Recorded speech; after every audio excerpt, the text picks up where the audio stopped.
Evening, everyone. Well, welcome to our Opportunity Zones Task Force. I am Charles Blake. I'm the Chief of Staff for Mayor Frank Scott, and we would like to welcome you all here first of all, but to let you know about the process of what's going on with Opportunity Zones and who the task force is. So here today, we stand in East Little Rock, which has been designated as Zone 4 for the Opportunity Zone Task Force. The mayor has given a task to the task force. The first task was to make sure there is an anti-displacement strategy and a strategy that makes sure we are communicating with the neighborhoods to make sure that we're doing stuff that those zones, people that live in those zones want. So we didn't want to step into a process with opportunity zones or planning our development going forward without hearing from you. So that's been the priority. That's been top of mind.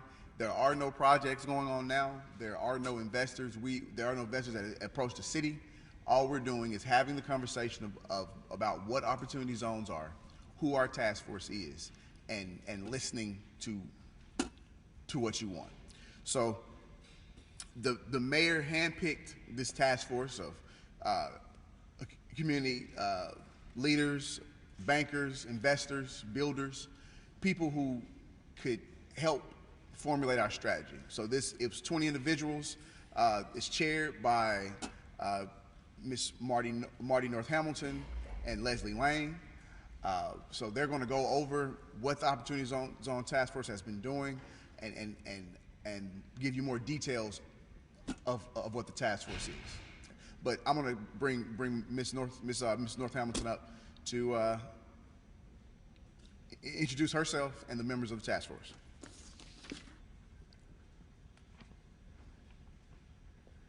All right, good evening. I heard about 3 of you in the building. Good evening. Thank you. Can't wait. Thank you. I appreciate that. And welcome to our third in a series of conversations throughout the 4 opportunity zones. As Charles Blake had just mentioned, my name is Marty. I have the privilege and honor of serving as one of the co-chairs for the Little Rock Opportunity Zone Task Force. You know, there are times in life when you are voluntold that you're going to do something, but I've been very, very happy that the mayor tapped me to serve in this capacity.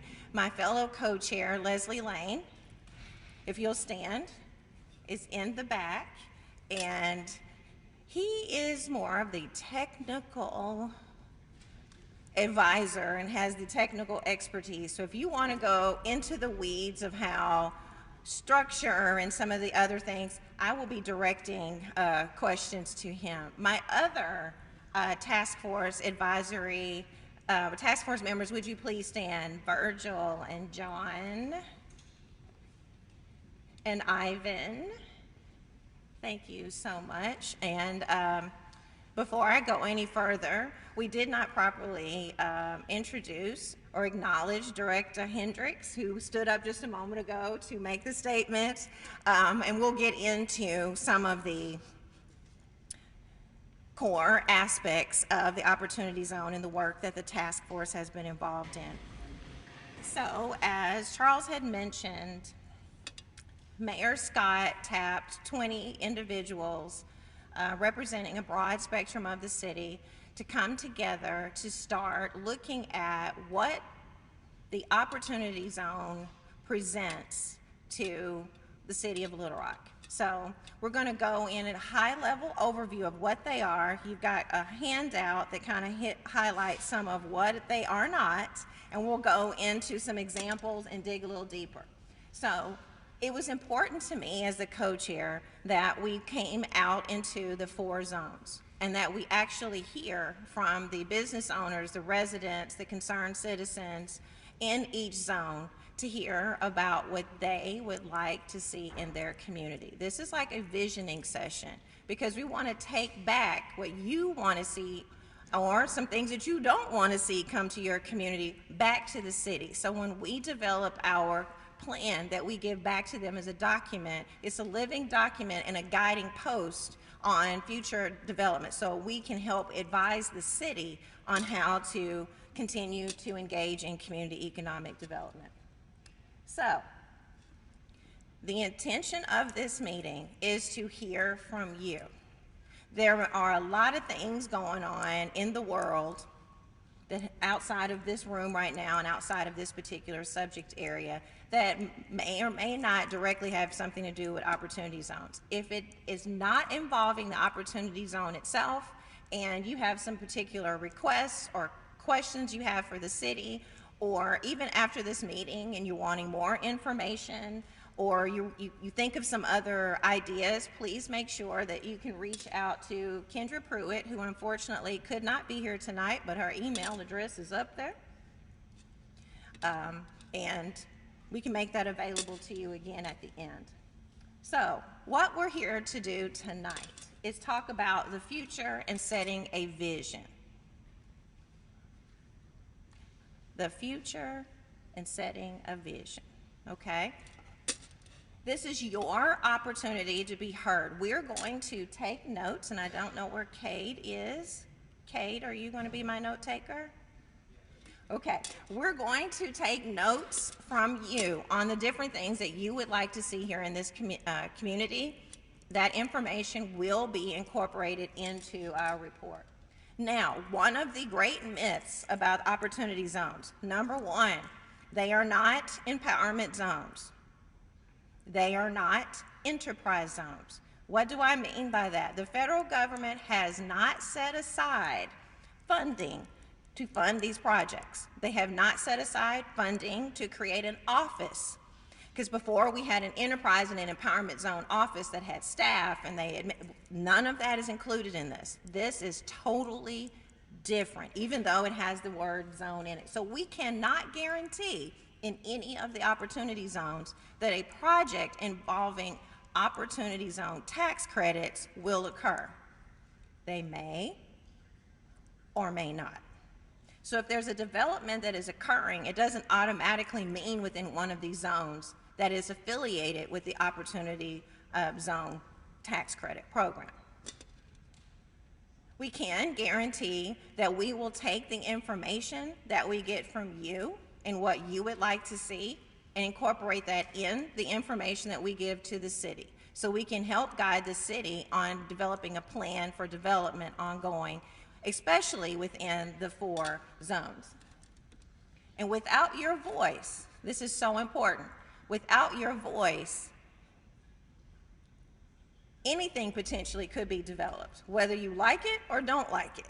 So if the city knows, for example, we've talked about it in a couple of other ones, if you did not want a liquor store to come in, well, we need to hear that in the zone. We do not want that type of business in this particular area.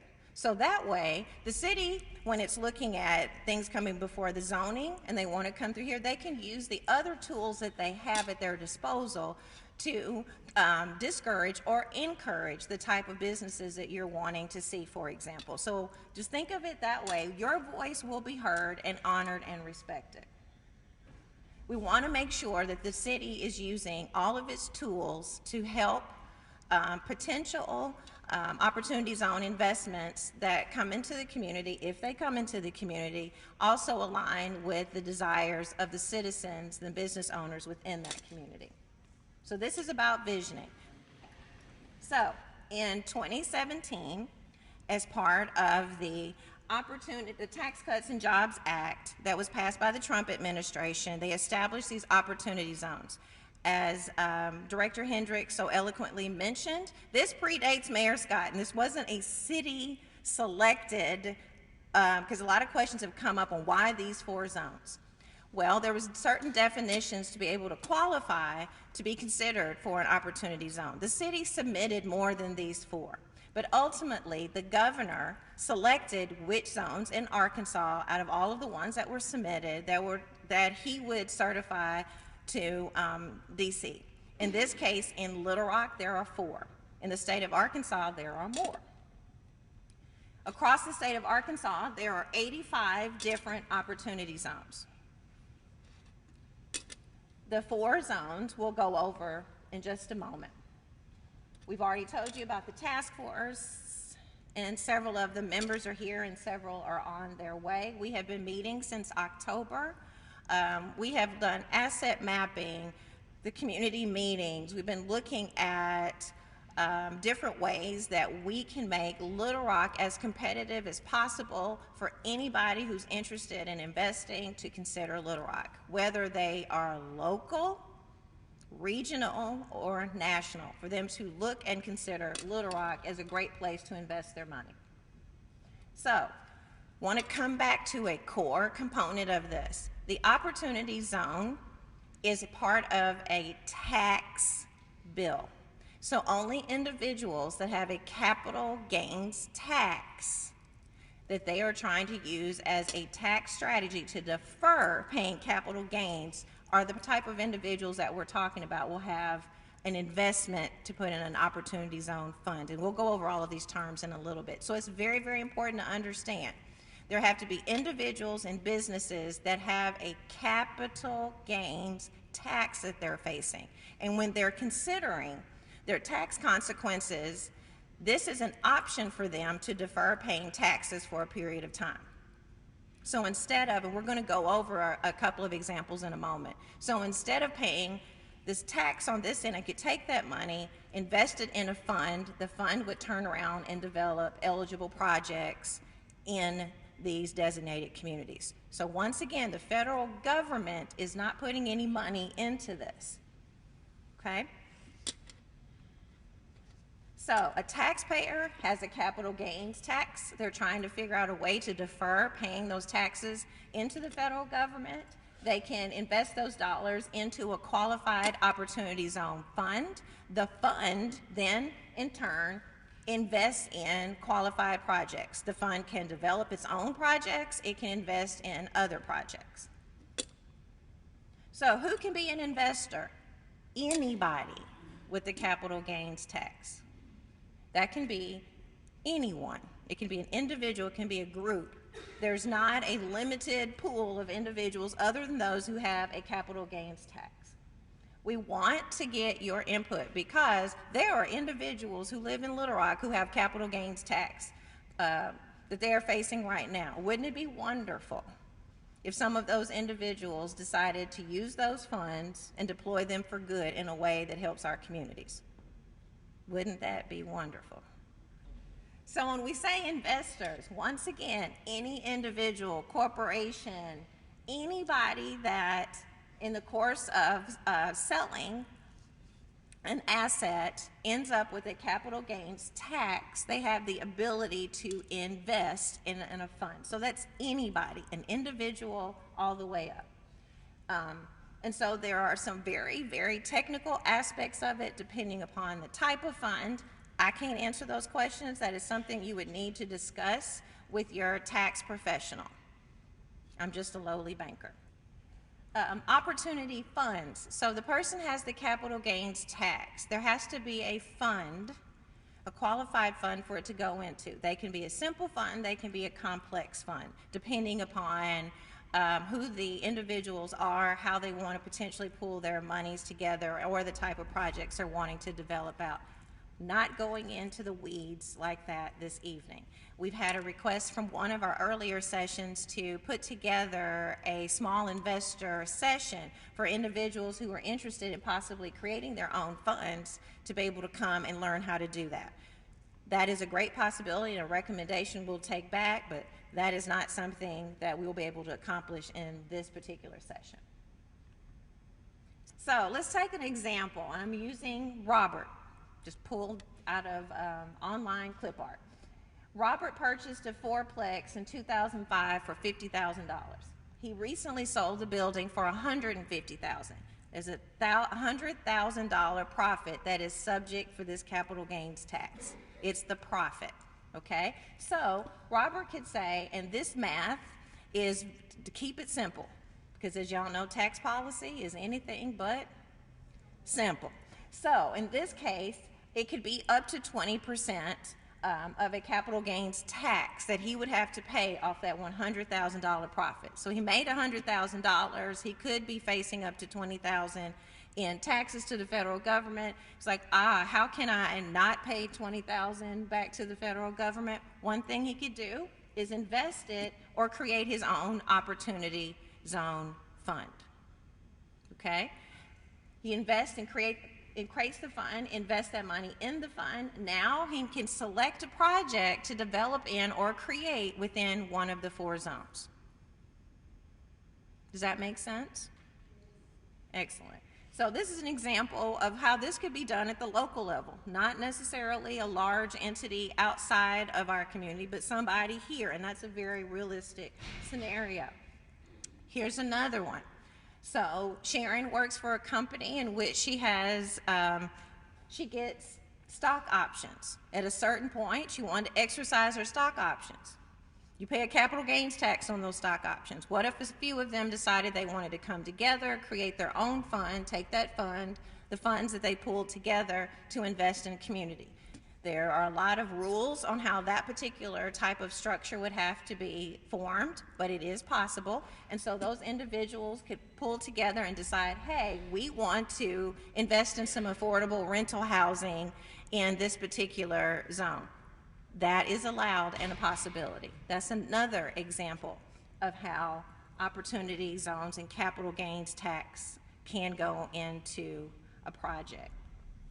Number 3, you have a family that may have operated a retail store for the last 25 years and they decided they wanted to retire. The kids didn't want to take over the business and they sold the business. And they're facing a really large profit, maybe $1 million worth of profit. And so they're trying to figure out how to reduce the amount of money they're having to pay immediately in capital gains tax. In this scenario, round numbers, kept it simple, $200,000 that could be invested in an opportunity zone fund to develop projects within one of the eligible communities. Naturally, there are other types of investors, but I wanted to make sure that everybody understood that investors can be anyone among us, can be an investor if you have or are facing a potential capital gains tax. If you want to get deeper into the IRS rules, they have an entire page dedicated to it on their website, on funds and zones and all of these different aspects of it. So what are the type of businesses or entities or projects that capital gains tax or opportunity zone funds can be invested in? Commercial real estate is extremely popular. Multifamily housing, which can be apartments or it could be scattered site units. Opening new businesses, expanding existing businesses, and sometimes large expansions. So there's a lot of latitude in the type of projects that can be developed within a community. So to familiarize yourself with the 4 zones that are here in the Little Rock area, we have what we're calling the 12th Street Corridor, University Medical Corridor, and briefly some of the outlines or some of the institutional assets within there. We're Interstate 630 to Charles Bussey, anchored by South University and Elm Street. So you've got the Children's Library, you've got Ortho Arkansas, and a variety of other institutional anchors within this community. The Dunbar Historic Neighborhood District, Soma, Petaway area. So we're talking Daisy Bates to MLK, Roosevelt, and Cumberland Road. So you've got the Governor's Mansion, Dunbar Park, Bernice Gardens as some of the assets that are located within this particular zone. Now, in this picture, we have included a couple of institutional assets that are not actually in the zone. They are just outside of the zone, but they actually own property inside of the zone. And those are Philander Smith College and Arkansas Baptist College. So they're not in the zone, but they do have properties that are in the zone. So they also are potential investment opportunities as well. MacArthur Park, Hanger Hill, which We will be there next Thursday for the conclusion of our Thursday sessions. And this area is anchored by, this is getting harder and harder to see without my readers, Roosevelt, 6th, Cumberland, and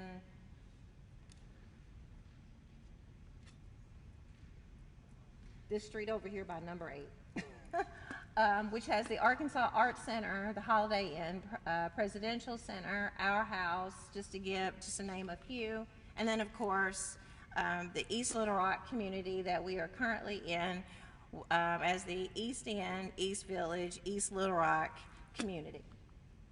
And so, within this particular zone, we have the Clinton Presidential Library, Heifer International, Dassault Falcon Jet. There is a lot of commercial space available throughout this area as well to give you a feel. And I think you all have a map that was distributed as well, so you can see the boundaries of the zone.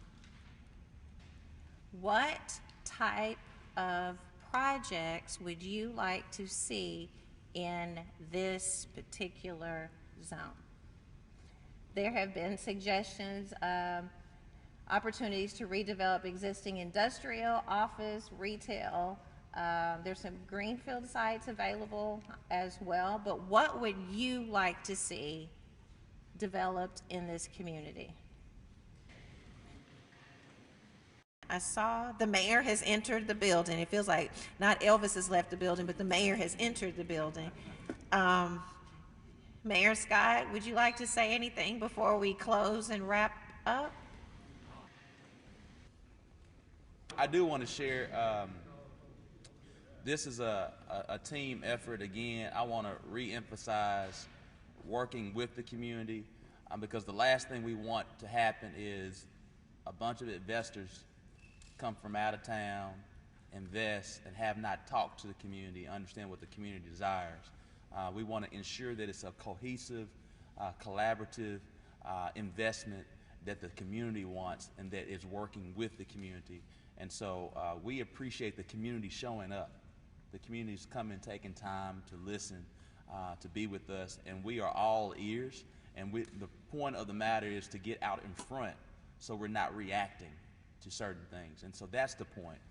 Literally, we could not be here. And then if things start showing up, we didn't show leadership. And so by showing leadership, we want to make sure that the community understands what's being driven down from the federal government. And what we're trying to do is to protect and enhance all at the same time by working with the community. And that's the reason why we had the anti-displacement policy that we're putting in place. And that's the reason why we're hosting these meetings. And we always stand ready to listen, to learn, and move forward together. And just want to say thank you all.